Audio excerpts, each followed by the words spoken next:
you prefer the picks, I guess, to be in this year's draft. But if you can get a second and a fourth for Sam Darnold, and as you said and pointed out, you now have 2 1s next year and 2 2s and 2 4s.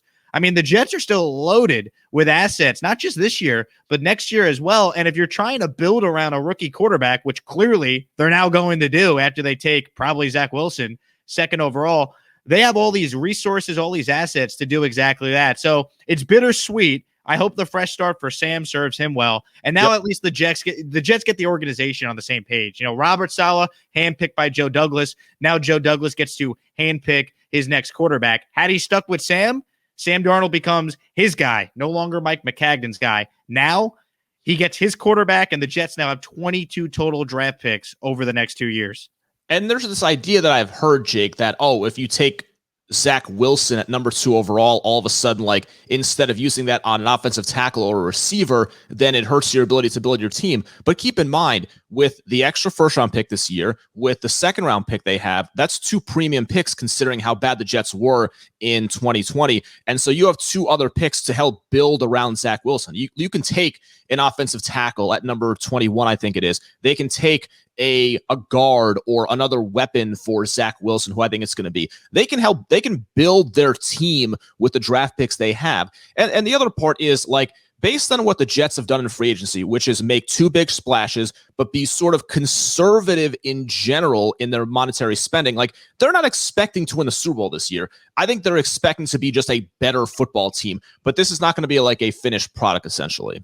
No doubt. And I think they look at it like, hey, we're still building. If it's not just Sam Darnold versus Zach Wilson or Sam Darnold versus Justin Fields, it needs to be emphasized over and over again, Mike. This was about Sam Darnold's contract versus a rookie's contract. And getting a rookie quarterback on the cheap now for 4 or 5 seasons is better business than sticking with a quarterback in his 4th year that may or may not be good. We still don't know. Do I think Sam Darnold's elite? No. Do I think he could be Alex Smith or Ryan Tannehill? Yes. And if that's all he's going to be, then I'm sorry, you're not winning anything of consequence if that's all Sam ends up being. So now you get the entire organization on the same page, and you put the next quarterback in position here with a better offensive line, most importantly, better coaching. It's just a much better situation for a young quarterback. It's a shame. Sam, if he was coming out now, would be walking into an ideal situation for a young player. Now It's going to be Zach Wilson, most likely, that gets the benefit of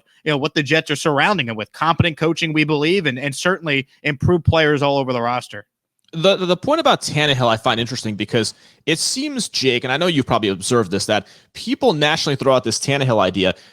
I think there's a giant misconception of who Ryan Tannehill was in Miami and what Sam Darnold has been with the Jets. Ryan Tannehill was fine with the Dolphins. He just wasn't a clearly above average player. Go look at Tannehill's numbers that he put up in Miami and compare them to Darnold's. I'm looking at it right now. Tannehill across different seasons, 24 touchdowns, 17 picks, 27 touchdowns, 12 picks, 24 and 12. Completion percentages of 66% in a year, 67. He wasn't great by any means. I think he was a solid quarterback. These numbers are far superior to the ones that Darnold was putting up, especially in years 1 and year 3 with the Jets. I think year 2 for Sam was some substantial improvement, but he never put up the kind of numbers that Tannehill put up in Miami.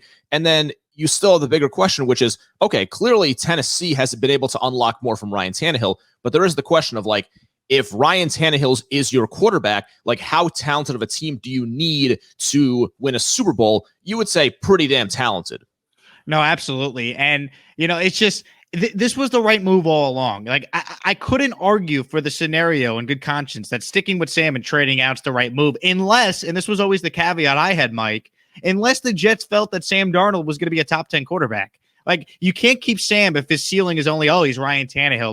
Ryan Tannehill is a nice player, but look at the circumstances you just talked about that it took for Ryan Tannehill to finally maximize his potential as a player. No one's picking the Titans to win a Super Bowl this year. No one's going to think that the Titans are going to be this, transcended team going forward. The only way you win year after year in the NFL is if you have a top 10 quarterback that can elevate a roster, even if, on a given year, your roster is not great. So do I know if Zach Wilson's going to be great? I don't, but I'll take my chances on finding out what he can be over banking on Sam Darnold in year 4, when then you got to pick up a fifth-year option for $20 million over, rolling the dice with Sam. I think this is a good move for both sides. It gives Sam a fresh start. I think he'll win that job over Teddy Bridgewater in Carolina.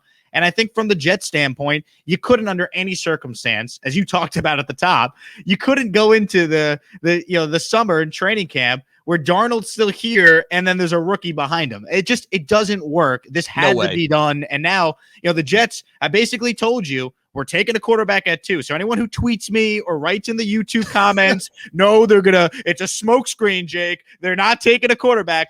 My response to you is you're wrong. They're taking a quarterback. So that's all you need to know. And apparently Joe Douglas has just released a statement, Mike, as we're doing this in real time. So I'll pull that up as you react to some more Darnold commentary. We will take some questions as well. A lot of people engaged on YouTube and Periscope. Write in your thoughts on the Darnold trade. Best comments and questions we'll read over the air. But Mike, continuing to look at this trade from a Carolina standpoint, do you like the fit for Darnold going to the Panthers?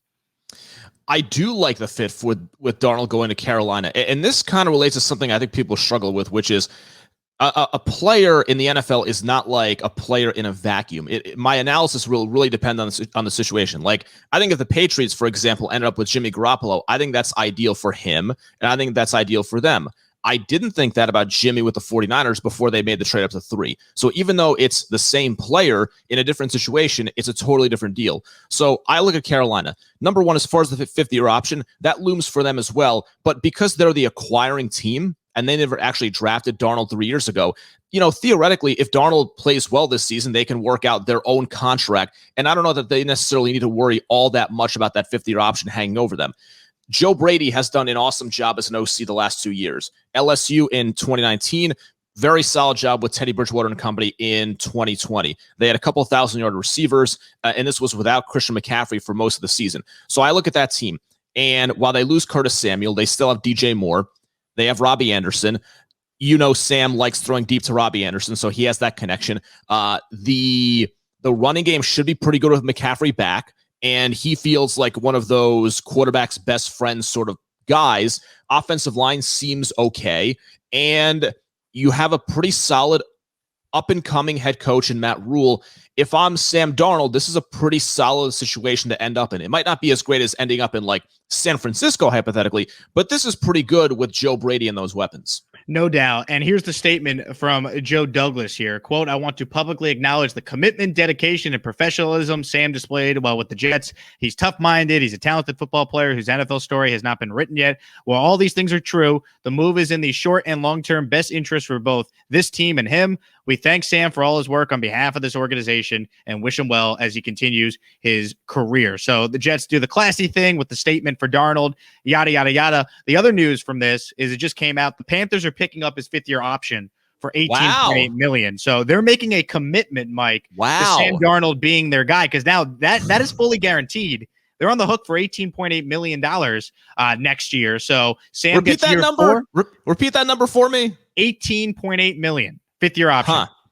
So boy, does that surprise you? Does that surprise you as much as it kind of surprises me? I think they had no choice because you can't lose him for nothing in free agency. Then you have a Trubisky situation if you don't want to put the franchise tag on him for $35 million. So they're committed to Darnold for at least another year. And then the other angle on this from a national standpoint, this means Carolina at 8 is no longer taking a quarterback and no longer moving up for a quarterback. People speculated they could move up to number 5 with the Bengals or maybe an in-division trade for number 4.